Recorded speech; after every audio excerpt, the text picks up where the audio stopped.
Hello student, today we start topic transfer of heat. Last lecture के विच आपां thermometer बारे पढ़िया सी। टू टाइप के अपने को थर्मामीटर होंदे, क्लीनिकल ते लैबोरेटरी थर्मामीटर। अज आपां पढ़ांगे ट्रांसफर ऑफ हीट। अपने को 3 मोड आ, ठीक है, जिन्हां दे नाल जिहड़ी हीट आ वो की हो सकती है, ट्रांसफर हो सकती है। फर्स्ट हो गया अपने को कंडक्शन, सैकेंड हो गया कन्वैक्शन ते थर्ड हो गया रेडिएशनस। इस लैक्चर के विच आपां पढ़ांगे फर्स्ट 2 मोड बारे, कंडक्शन एंड कन्वैक्शन। फर्स्ट आप की पढ़िया सी कि जी हीट आ फ्लो करती है एक पार्ट तो दूसरे पार्ट तक। ये मतलब की है कि जी हीट आ फ्लो करूगी अपने को hotter part two colder part, ठीक है। जिदा आप कोई भी टी लै लें, ठीक है, वो हॉट होंगी है, ठीक है, वो आप एक स्पून आ जो कोल्ड स्पून आ वो रख दें तो की होगा जी हीट आ हॉट टी के ट्रांसफर हो जूगी मैटल स्पून के।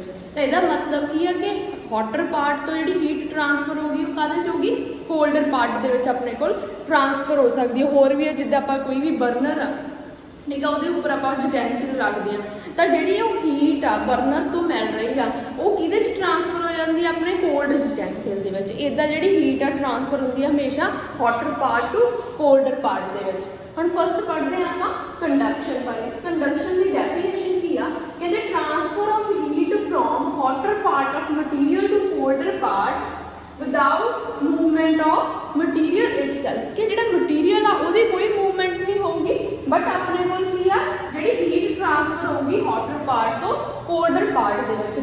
मटीरियल की हो सकता, मैटर हो सकता कि आप जो मैटर रखा उन्होंने आप एक जगह तो दूसरी जगह के नहीं लेके जाना, वो ही जी हीट आ ट्रांसफर होगी। जिदा एग्जाम्पल आप देख सकते हैं, एक बर्नर है, ठीक है, बर्नर के उपर आप एक स्पून रखता, जो स्पून का जो इधर ये एंड आ हॉट हो गया तो जी की होगी इतों जी हीट आ वो ट्रांसफर कि हो जूगी कोल्ड एंड के ट्रांसफर हो जूगी। तो आपको की लगूगा जो अपना हैंड आ वो हैंड में अपना जो स्पून आ वो की लगूगा गर्म लगूगा, क्योंकि जो इधरला एंड से उन्हें सारी जी हीट आ ट्रांसफर किनू कर दी, कोल्ड एंड में ट्रांसफर कर दी। इदा ही तुम देख सकते कि जे आप एक जो हॉट स्पून लै लीए तो एक कोल्ड स्पून लै लीए, हॉट स्पून आप कोल्ड स्पून के नेड़े रखते हैं तो जी हॉट स्पून वो अपनी हीट आ किनू दे दूगा, कोल्ड स्पून में दे दूगा। तो इदा करके जो कोल्ड स्पून आ वो भी की हो जूगा, हॉट हो जूगा अपने को, ठीक है। ये अपने को नैक्सट आ जाते यूज ऑफ सॉरी पहले आप पढ़ते हैं definition good conductor of heat and poor conductor of heat.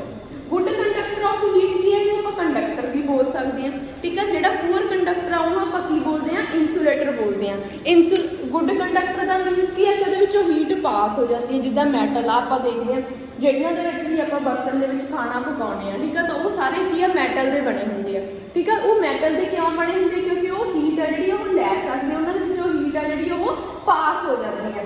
जिदा सारे मैटल हो गए ज अलमीनीयम आ उलाए आ सारे की है गुड कंडक्टर ऑफ हीट आ। पुअर कंडक्टर का आप कहते हैं इंसुलेटर कहते हैं, जोड़ा की है हीट आ नू आपके पास नहीं होने देता। पास कौन नहीं होने देता, जिदा आप कह दिए क्लोथ हो गए ज कोई भी जी प्लास्टिक आ, लैदर आ, कॉटन आ, वूल आ, ये सारे की है पुअर कंडक्टर ऑफ हीट आ, क्योंकि इन्होंने जी हीट आ वो ट्रांसफर नहीं होंगी। हम आप क्या कि गुड कंडक्टर हीट आ, पुअर कंडक्टर इन्हों के जी यूज आ कितने किए जाते, इन्हों वरत्या कितने जाता वा use of good and poor conductor of. हम गुड कंडक्टर उदा दसिया कि जो यूटेंसिल्स आ, ठीक है, वो काहदे बने होंगे, मैटल के बने होंगे। जो मैटल के बने हैं तो वो आप खाना पकाने तो उत्थे आप इन्हों का की है यूज करते हैं, ठीक है। पुअर कंडक्टर का कितने यूज होंगे, हम आप देखा कि कोई भी जो अपना यूटेंसिल आ वो हैंडल आ वो काहदा बनया होंगे, प्लास्टिक का बनया होंगे। वो काहतों बनाया जाता, क्योंकि वो की है पुअर कंडक्टर ऑफ हीट आ। तो इदा ही आप जे उत्थे गुड कंडक्टर ही लाया जाए, ठीक है, मैटल ही सारी लाई जाए तो आप किदा पढ़ांगे, तो जे आप पढ़ांगे तो वो हॉट होगा तो आपको की है जी हॉटनेस महसूस होगी, जिसे करके आपको की है पकड़ नहीं पावे। तो करके पुअर कंडक्टर ऑफ हीट ला देंगे, मतलब प्लास्टिक का हैंडल ला देंगे जो आपको फड़ना ईजी हो, क्योंकि वो जी हीट आ वो की है ट्रांसफर नहीं होंगी। जिदा मरकरी आ, ठीक है, मरकरी काहदे यूज होंगी, आप लास्ट लैक्चर के पढ़िया से थर्मामीटर के यूज की जाती है, क्योंकि वो की है गुड कंडक्टर ऑफ हीट आ। करके की है तो मतलब यूज हो गई कि कितने कितने जो good conductor of heat use किया जाता, कितने पुअर कंडक्टर ऑफ हीट किया जाता। नैक्सट क्वेश्चन आ जाता why we wear woollen cloth in winter. हम आप वुलन एंड पच्छम के ਕਲੋਥ ਆ ਉਹ ਵਿੰਟਰ ਦੇ ਵਿੱਚ ਕਿਉਂ ਵੀਅਰ ਕਰਦੇ ਹਾਂ। ਹੁਣ ਵਿੰਟਰ ਦੇ ਵਿੱਚ ਆਪਾਂ ਵੂਲਨ ਦੇ ਕਲੋਥ ਵੀਅਰ ਕਰਦੇ ਹਾਂ ਕਿਉਂਕਿ ਆਪਾਂ ਕੀ ਸਰਦੀ ਤੋਂ ਬਚਣਾ ਹੁੰਦਾ, ਠੰਡ ਤੋਂ ਬਚਣਾ ਹੁੰਦਾ। ਤੇ ਜਿਹੜੇ ਵੂਲਨ ਕਲੋਥ ਆ ਉਹਨਾਂ ਦੇ ਵਿੱਚ ਕੀ ਆ, ਜਿਹੜੀ ਏਅਰ ਟਰੈਪ ਹੋ ਜਾਂਦੀ ਹੈ, ਜਿਹੜੀ ਕੀ ਆ ਹੀਟ ਨੂੰ ਕੀ ਕਰ ਦਿੰਦੀ ਆ, ਆਪਣੀ ਬੋਡੀ ਦੇ ਵਿੱਚੋਂ ਕੀ ਆ ਬਾਹਰ ਨਹੀਂ ਜਾਣ ਦਿੰਦੀ ਗੀ। ਤਾਂ ਜਿਹਦੇ ਕਰਕੇ ਆਪਾਂ ਆਪਦੇ ਆਪ ਨੂੰ ਕੀ ਮਹਿਸੂਸ ਕਰਦੇ ਹਾਂ, ਗਰਮ ਮਹਿਸੂਸ ਕਰਦੇ ਹਾਂ। ਤਾਂ ਕਰਕੇ ਆਪਾਂ ਜਿਹੜੇ ਵੂਲਨ ਦੇ ਕਲੋਥ ਆ ਉਹ ਵਿੰਟਰ ਦੇ ਵਿੱਚ ਵੀਅਰ ਕਰਦੇ ਆ। ਉੱਦਾਂ ਹੀ ਕੀ ਆ, ਜਿੱਦਾਂ ਮੰਨ ਲਓ ਇੱਕ ਬਲੈਂਕਟ ਥਿੱਕ ਬਲੈਂਕਟ ਆ, ਠੀਕ ਆ, ਤੇ ਦੋ ਆਪਾਂ ਕੀ ਆ ਥਿਨ ਬਲੈਂਕਟ ਲੈ ਲਈਏ, ਤਾਂ ਉਹਨਾਂ ਦੇ ਵਿੱਚੋਂ ਕਿਹੜਾ ਜਿਹੜਾ ਆਪਾਂ ਨੂੰ ਘੱਟ ਉਹਦੇ ਤੋਂ ਮਤਲਬ ਆਪਾਂ ਨੂੰ ਵਾਰਮ ਰੱਖੂਗਾ, ਕਿਹੜਾ ਜ਼ਿਆਦਾ ਆਪਾਂ ਨੂੰ ਵਾਰਮ ਰੱਖੂਗਾ, ਕਿਹੜਾ ਜ਼ਿਆਦਾ ਵਾਰਮ ਰੱਖੂਗਾ, ਜਿਹੜੇ ਦੋ ਆਪਣੇ ਕੋਲ ਥਿਨ ਕਲੋਥ ਹੋਣਗੇ। ਕਿਉਂਕਿ ਜਦੋਂ ਦੋ ਲੇਅਰ ਬਣ ਜਾਂਦੀਆਂ, ਦੋ ਲੇਅਰ ਬਣ ਗਈਆਂ ਤਾਂ ਉਹਨਾਂ ਦੇ ਵਿੱਚ ਏਅਰ ਟਰੈਪ ਹੋ ਗਈ, ਤਾਂ ਸੇਮ ਹੀ ਹੋ ਜਾਂਦਾ ਕਿ ਉਹ ਜਿਹੜੀ ਹੀਟ ਆ ਉਹਨੂੰ ਕੀ ਨਹੀਂ ਜਾਣ ਦਿੰਦੇ, ਬਾਹਰ ਨਹੀਂ ਜਾਣ ਦਿੰਦੇ, ਜਿਹਦੇ ਕਰਕੇ ਆਪਾਂ ਨੂੰ ਕੀ ਹੈ ਜਿਹੜੇ ਟੂ ਥਿਨ ਬਲੈਂਕਟ ਆ ਉਹ ਜ਼ਿਆਦਾ ਵਾਰਮ ਕਰਦੇ ਆ as compare to one thick blanket ਦੇ। ਉੱਦਾਂ ਹੀ ਕੀ ਆ ਜਿਹੜੇ ਬਰਡਸ ਤੇ ਫੀਡਰ ਆ, ਠੀਕ ਆ, ਉਹ ਉਹਨਾਂ ਨੂੰ ਕਿੱਦਾਂ ਵਾਰਮ ਰੱਖਦੇ ਆ ਕਿ ਸੇਮ ਹੀ ਉਹਨਾਂ ਦੇ ਵਿੱਚ ਕਨਸੈਪਟ ਆ। ਕਿਉਂਕਿ ਕੰਡਕਸ਼ਨ ਯੂਜ਼ ਹੋ ਰਹੇ ਤਾਂ ਉਹਦੇ ਵਿੱਚ ਜਿਹੜੀ ਏਅਰ ਆ ਉਹ ਕੀ ਹੋ ਜਾਂਦੀ ਆ, ਟਰੈਪ ਹੋ ਜਾਂਦੀ ਹੈ, ਜਿਹਦੇ ਕਰਕੇ ਉਹਨਾਂ ਦੇ ਜਿਹੜੇ ਫੀਡਰ ਆ, ਪੰਖ ਆ, ਉਹਨਾਂ ਨੂੰ ਕੀ ਕਰਦੇ ਆ, ਠੰਡ ਤੋਂ ਬਚਾਉਂਦੇ ਆ। ਨੈਕਸਟ ਆਪਣੇ ਕੋਲ ਆ ਜਾਂਦਾ ਪ੍ਰੋਸੈਸ ਕਨਵੈਕਸ਼ਨ। ਕਨਵੈਕਸ਼ਨ ਕੀ ਆ, ਸੇਮ ਹੀ ਆ ਕਿ ਹੌਟਰ ਪਾਰਟ ਇੱਕ ਕੀ ਆ ਜਿਹੜੀ ਕੰਡਕਸ਼ਨ ਆ ਸਿਰਫ ਉਹ ਕਿਹਦੇ ਵਿੱਚ ਹੋਊਗੀ, ਸੋਲਿਡ ਮਟੀਰੀਅਲ ਦੇ ਵਿੱਚ ਹੀ ਹੁੰਦੀ ਆ। ਬਟ ਜਿਹੜੀ ਕਨਵੈਕਸ਼ਨ ਆ ਉਹ ਲਿਕੁਇਡ ਦੇ ਵਿੱਚ ਵੀ ਹੁੰਦੀ ਆ ਐਜ਼ ਵੈਲ ਐਜ਼ ਸੋਲਿਡ ਦੇ ਵਿੱਚ ਵੀ ਆਪਣੇ ਕੋਲ ਹੁੰਦੀ ਆ। ਹੁਣ ਇਹਦੀ ਡੈਫੀਨੇਸ਼ਨ ਆ, transfer of heat from the hotter part of liquid to its colder part by movement of liquid itself. ਉੱਥੇ ਕੀ ਸੀਗਾ, without movement of liquid heat transfer ਹੋ ਰਹੀ ਆ ਹੌਟਰ ਤੋਂ ਕੋਲਡਰ ਦੇ ਵਿੱਚ, ਬਟ ਜਿਹੜੀ ਲਿਕੁਇਡ ਆ ਜਾਂ ਗੈਸ ਦੀ ਆ ਉਹਦੀ ਆਪ ਦੀ ਜਿਹੜੀ ਮੂਵਮੈਂਟ ਹੁੰਦੀ ਆ। ਜਿੱਦਾਂ ਹੁਣ ਕੀ ਆ, ਫਸਟ ਆਪਾਂ ਦੇਖ ਲੈਂਦੇ ਹਾਂ ਕਨਵੈਕਸ਼ਨ ਇਨ ਵਾਟਰ ਦੇ ਵਿੱਚ। ਹੁਣ ਆਪਾਂ ਬਰਨਰ ਦੇ ਉੱਪਰ ਇੱਕ ਬੀਕਰ ਰੱਖਿਆ, ਜਿਹਨੇ ਕੀ ਹੈ ਜਿਹਦੇ ਵਿੱਚ ਕੀ ਪਾਇਆ ਹੋਇਆ, ਆਪਾਂ ਪਾਣੀ ਪਾਇਆ। ਆਪਾਂ ਕੀ ਦੇਖਾਂਗੇ ਕਿ ਜਿਹੜਾ ਹੌਟ ਵਾਟਰ ਆ ਉਹ ਕੀ ਹੋਊਗਾ, ਰਾਈਜ਼ ਹੋ ਜਾਊਗਾ, ਤੇ ਕੋਲਡ ਵਾਟਰ ਕੀ ਕਰ ਜੂਗਾ, ਸਿੰਕ ਕਰ ਜੂਗਾ। ਤੇ ਜਿਹੜਾ ਹੌਟ ਵਾਟਰ ਆ ਜਦੋਂ ਪਾਣੀ ਗਰਮ ਹੋ ਜਾਂਦਾ ਤੇ ਉਹ ਕੀ ਹੋ ਜਾਂਦਾ, ਹਲਕਾ ਹੋ ਜਾਂਦਾ, ਹਲਕਾ ਹੋਣ ਦੇ ਕਰਕੇ ਉਹ ਕੀ ਆ ਰਾਈਜ਼ ਹੋ ਜਾਂਦਾ, ਤੇ ਕੋਲਡ ਵਾਟਰ ਉਹ ਕੀ ਕਰ ਜਾਂਦਾ, ਸਿੰਕ ਕਰ ਜਾਂਦਾ। ਤਾਂ ਇਦਾਂ ਕੀ ਆ, ਹੁਣ ਆਪਾਂ ਕੀ ਕਿਹਾ ਸੀ, colder part by movement of liquid itself. ਤਾਂ ਲਿਕੁਇਡ ਦੀ ਕੀ ਹੋ ਰਹੀ ਹੈ, ਮੂਵਮੈਂਟ ਹੀ ਹੋ ਰਹੀ ਹੈ। ਤਾਂ ਉਹ ਪ੍ਰੋਸੈਸ ਕਿਹੜਾ ਹੁੰਦਾ ਆਪਣੇ ਕੋਲ, ਕਨਵੈਕਸ਼ਨ ਪ੍ਰੋਸੈਸ ਆ ਜਾਂਦਾ।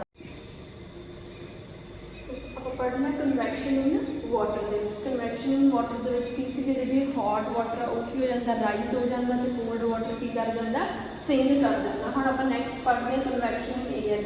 ਇਹਦੇ ਵਿੱਚ ਕੀ ਹੈ, ਜਿਹੜੀ ਏਅਰ ਆ ਉਹ ਕੀ ਪੂਅਰ ਕੰਡਕਟਰ ਆਫ ਹੀਟ ਆ। ਜਦੋਂ ਪੂਅਰ ਕੰਡਕਟਰ ਆਫ ਹੀਟ ਆ ਤਾਂ ਆਪਾਂ ਨੂੰ ਕੀ ਹੈ, ਜਿਹੜੀ ਹੀਟ ਆ ਟ੍ਰਾਂਸਫਰ ਨਹੀਂ ਹੁੰਦੀ ਗੀ ਕੰਡਕਸ਼ਨ ਪ੍ਰੋਸੈਸ ਦੁਆਰਾ। ਫਸਟ ਜਿਹੜਾ ਪੜ੍ਹਿਆ ਸੀ ਸਿਰਫ ਏਅਰ ਦੇ ਵਿੱਚ ਆ ਜਿਹੜੀ ਹੀਟ ਟ੍ਰਾਂਸਫਰ ਹੁੰਦੀ ਆ ਆਪਣੇ ਕੋਲ ਕਨਵੈਕਸ਼ਨ ਪ੍ਰੋਸੈਸ ਦੁਆਰਾ, ਠੀਕ ਆ। ਇਹਦੇ ਵਿੱਚ ਕੀ ਹੈ, ਜਿੱਦਾਂ ਇੱਕ ਆਪਾਂ ਰੂਮ ਆ, ਠੀਕ ਆ, ਉਹਦੇ ਵਿੱਚ ਆਪਾਂ ਹੀਟਰ ਲਾਉਂਦੇ ਹਾਂ, ਤਾਂ ਹੀਟਰ ਕੀ ਕਰਦਾ ਵਾ, ਆਪਣੇ ਰੂਮ ਨੂੰ ਗਰਮ ਕਰ ਦਿੰਦਾ। ਉਹ ਕਿੱਦਾਂ ਗਰਮ ਕਰਦਾ, ਦੇਖੋ ਜਿਹੜਾ ਹੌਟ ਹੀਟਰ ਆ, ਠੀਕ ਆ, ਉਹਨੇ ਜਿਹੜੀ ਹੌਟ ਏਅਰ ਆ ਉਹਨੇ ਕੀ ਜਾਣਾ ਵਾ, ਰਾਈਜ਼ ਜਾਣਾ। ਸੇਮ ਪ੍ਰੋਸੈਸ ਆ ਜਿੱਦਾਂ ਵਾਟਰ ਦੇ ਵਿੱਚ ਸੀ, ਤੇ ਜਿਹੜੀ ਕੋਲਡ ਏਅਰ ਆ ਉਹ ਕੀ ਕਰ ਜਾਂਦੀ ਆ, ਸਿੰਕ ਕਰ ਜਾਂਦੀ ਹੈ। ਜਿਹੜਾ ਵਾਟਰ ਆ ਉਹ ਕੰਡਕਸ਼ਨ ਦੁਆਰਾ ਨਹੀਂ ਹੋ ਸਕਦਾ, ਉਹ ਵੀ ਕੀ ਹੈ ਜਿਹੜੀ ਹੀਟ ਫਲੋ ਕਰਦਾ ਉਹ ਕਿਹਦੇ ਦੁਆਰਾ ਕਰਦਾ ਵਾ, ਕਨਵੈਕਸ਼ਨ ਪ੍ਰੋਸੈਸ ਦੁਆਰਾ ਕਰਦਾ ਵਾ।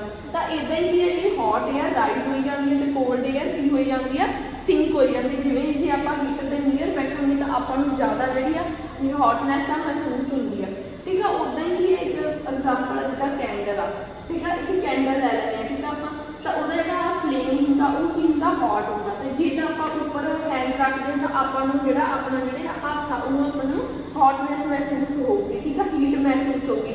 ਬਟ ਜੇ ਆਪਾਂ ਹੈਂਡ ਇੱਧਰਲੀ ਸਾਈਡ ਰੱਖਦੇ ਹਾਂ ਤਾਂ ਆਪਾਂ ਨੂੰ ਜਿਹੜੀ ਘੱਟ ਆ ਜਿਹੜੀ ਹੀਟ ਮਹਿਸੂਸ ਹੁੰਦੀ ਹੈ। ਕਿਉਂ, ਕਿਉਂਕਿ ਜਿਹੜੀ ਹੌਟ ਏਅਰ ਆ ਉਹਨੇ ਤਾਂ ਕੀ ਕਰਨਾ ਵਾ, ਰਾਈਜ਼ ਹੋਣਾ ਵਾ। ਜਦੋਂ ਰਾਈਜ਼ ਹੋਣਾ ਤਾਂ ਆਪਾਂ ਨੂੰ ਕੀ ਆ, ਜਿਹੜੀ ਹੀਟ ਮਹਿਸੂਸ ਹੁੰਦੀ ਆ। ਬਟ ਜਦੋਂ ਇੱਧਰ ਆ, ਇੱਧਰ ਤਾਂ ਜਿਹੜੀ ਕੋਲਡ ਏਅਰ ਉਹ ਕੀ ਹੋ ਰਹੀ ਆ, ਸਿੰਕ ਹੋ ਰਹੀ ਆ, ਤਾਂ ਆਪਾਂ ਨੂੰ ਜਿਹੜੀ ਆ ਕੀ ਆ ਹੀਟ ਮਹਿਸੂਸ ਨਹੀਂ ਹੁੰਦੀ। ਉੱਦਾਂ ਹੀ ਕੀ ਜਿਹੜੀ ਆਪਾਂ ਕਿਹਾ ਕਿ ਜਿਹੜੀ ਹੌਟ ਏਅਰ ਹਮੇਸ਼ਾ ਕੀ ਆ, ਰਾਈਜ਼ ਅਬਵ ਹੁੰਦੀ ਆ, ਉਹ ਡਾਊਨਵਰਡ ਨਹੀਂ ਜਾਂਦੀ। ਤਾਂ ਹੀ ਕਰਕੇ ਆਪਾਂ ਕੀ ਜਿਹੜੀ ਕੈਂਡਲ ਨੂੰ ਈਜ਼ਲੀ ਫੜ ਸਕਦੇ ਹਾਂ, ਕਿਉਂਕਿ ਜਿਹੜੀ ਹੌਟ ਏਅਰ ਆ ਉਹਨੇ ਸਿਰਫ ਅਪਵਰਡ ਕੀ ਹੋਣਾ, ਰਾਈਜ਼ ਹੋਣਾ, ਤੇ ਡਾਊਨਵਰਡ ਦਾ ਹੌਟ ਏਅਰ ਜਾਣੀ ਨਹੀਂ। ਤਾਂ ਕਰਕੇ ਆਪਾਂ ਕਿਸੇ ਵੀ ਜਿਹੜੀ ਚੀਜ਼ ਆ ਉਹਨੂੰ ਕੀ ਆ, ਈਜ਼ਲੀ ਫੜ ਸਕਦੇ ਹਾਂ। ਤਾਂ ਆਪਣੇ ਕੋਲ ਤਿੰਨ ਕੋਡ ਸੀਗੇ। ਫਸਟ ਸੀਗਾ ਕੰਡਕਸ਼ਨ, ਕਨਵੈਕਸ਼ਨ ਤੇ ਰੇਡੀਏਸ਼ਨ। ਫਸਟ ਟੂ ਟੌਪਿਕ ਆਪਾਂ ਪੜ੍ਹਨੇ ਕੰਡਕਸ਼ਨ ਤੇ ਕਨਵੈਕਸ਼ਨ।